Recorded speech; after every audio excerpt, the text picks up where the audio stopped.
Hey, Harvester kids. Okay, now I'll... It's off. Got this. Let's get this started. Let's do it. 10, 9, 8, 7, 6, 5, 4, 3, 2, 1.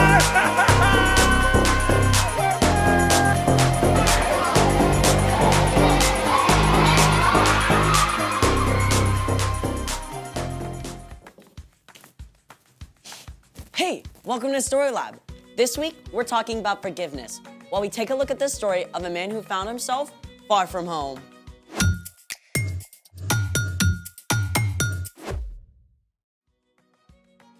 Hey, I'm Skylar. And I'm Sebastian, We're talking about forgiveness. which is deciding that someone who has wronged you doesn't have to pay. What's that? I thought I tried my hand at a little sketch for today's show. Can I see it?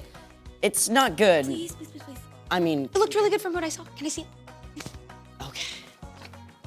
The fig is really cute. I like it. Can I have it back? Yeah, of course. Oh no, I am so sorry. Great. Thanks. Okay. What are you doing? It's ruined. No, you can totally save that. Make it into something cool. You have to say that because you messed it up. No, lots of great artists make big mistakes and use them in their artwork. Really? For sure. In fact, I know one of them. Her name is Whitney, and we're gonna talk to her right now. Did you plan this? Happy accident. Hey, Whitney, come on in. Hey. Hi. Good to see you. Yes, you too. Thanks for coming on the show. Thanks for having me. So, why don't you tell everybody a little bit about what you do? Sure, I am an artist. I draw and I paint. I also do some cut paper animation. I've been drawing and painting since I was a little girl. That's awesome. What do we have here?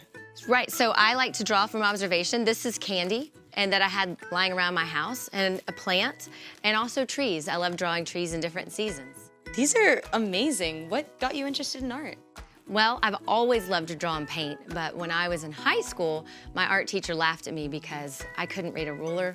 And she said, "You're gonna be an art teacher," and that is exactly what I did. Yeah, I mean, whenever I like to paint, it always turns into some unrecognizable colored blotches. Well, I made a lot of mistakes too when I first started painting, and I still struggle with how to create what I see in my imagination. So, what do you do with your mistakes? Well, I like to say that I repurpose them. Take this, for example. I was using my hot glue gun, and it dripped all over this canvas I was already working on. Honestly, it still looks pretty cool to me, but I get what you mean. So, how will you repurpose that?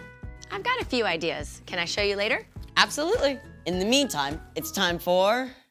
The story before the story. Today, we're in Luke. But before Luke, in the very beginning, out of a deep, deep love, God made an amazing world. But when people turned away from God, the world was broken. God made a plan to draw people back into relationship. So, at the right time, God sent a tiny baby to be born in the small town of Bethlehem. God's very own son, Jesus. When Jesus grew up, he began to travel from town to town, teaching and healing. Often when Jesus taught, he spoke in parables or stories using everyday things to help people understand spiritual truths. Which is where our story starts. Take it away. Hey everyone, I'm Chloe. Hi, Chloe. One day, while Jesus was teaching, a group of tax collectors and others who were considered outcasts gathered around Jesus. The religious leaders were totally shocked by this. This man welcomes sinners and riffraff. He even eats with them. Jesus turned to the leaders and invited them to listen too. He spoke to them in parables, or stories, one about a lost sheep and one about a lost coin. The third story was about a lost son. There once was a wealthy man who had 2 sons. The youngest son was totally fed up with living at home. He hated having to do what his dad said and trying to live up to his perfect big brother. So, he did something extreme. Give me my share of all your money.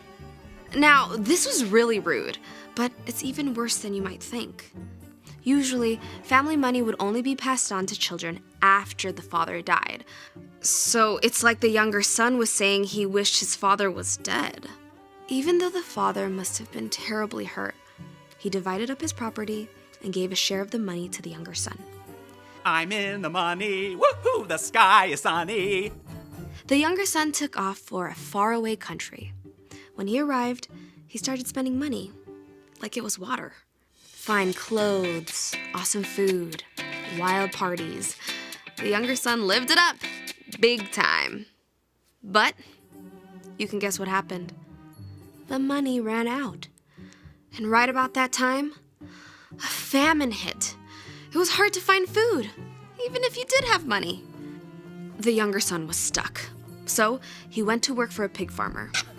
The younger son was so desperate, he actually wanted to eat the disgusting pig scraps. The sharp hunger in his stomach woke him up. At home, my father's servants have more than enough food to eat. But I'm dying from hunger. The younger son started to form a plan. I'll go home to my father.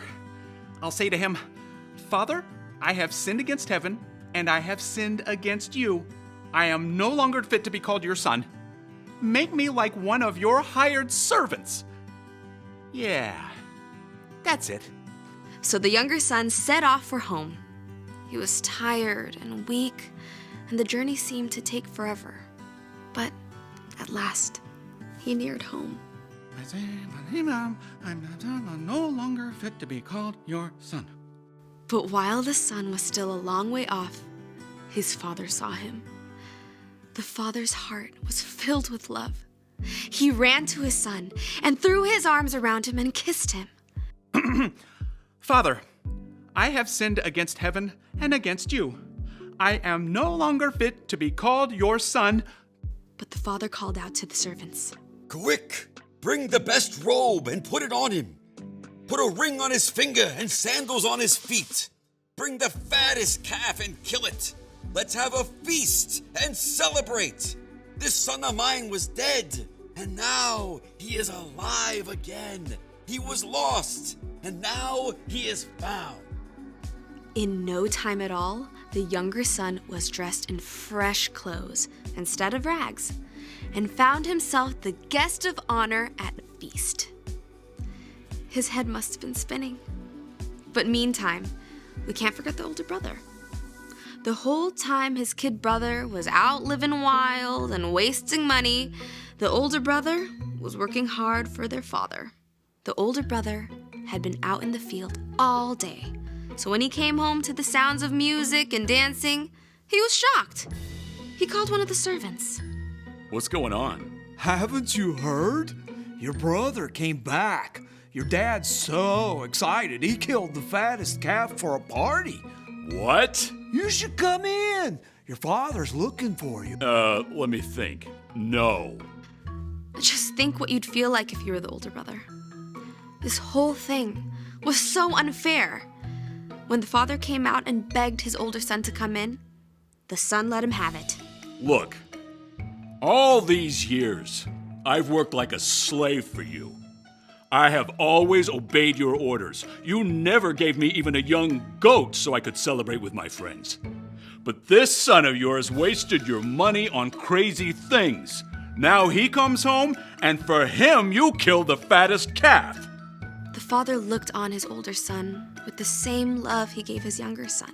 My son, you are always with me. Everything I have is yours. But we had to celebrate and be glad. This brother of yours was dead, and now he is alive again. He was lost, and now he is found. And that's the end. Jesus didn't tell the crowd what happened next. Maybe the older brother had a change of heart and came inside to have a blast with his brother. Or maybe he held on to his anger and stayed outside, alone. The end. Wow, there is a lot going on in that story. Yeah, sometimes I get the younger brother. Sometimes I want to do what I want to do. But then also sometimes I feel like the older brother, and I want everything to be perfectly fair. They both needed forgiveness. The younger brother for being hurtful and making really poor decisions. And the older one for being angry and bitter. So, what's our part in the story? Well, the father forgave both his sons. He forgave the son who did big, bold, awful things, but he also forgave the son who did everything right on the outside, but had a hard, bitter heart. And God is just like that father. God is always ready to forgive you for what you've done, no matter how big or small. If you go on a website that your parents specifically told you is off limits. Or you had a rotten attitude when your mom asked you to do something. If you lie about brushing your teeth. No matter what, you can always come back to God and know that God will forgive you. Just like the younger son. And the older one, too. Knowing God will forgive you is never an excuse to try getting away with something. You will only hurt yourself and others. But you can have absolute confidence that God will always welcome you back, no matter what. It's the most amazing news ever. You got that right. See you next time. Bye, Chloe. So here's the thing. God will always forgive you. Yeah, God is like a master artist. He takes our messes and mistakes and turns them into something beautiful. Speaking of which... Hey there. Hey, we're so excited to see what you did with your mess up. Well, here you go. Wow. I took my hot glue gun and I added more hot glue and then I turned it into flowers. It looks like you did it on purpose.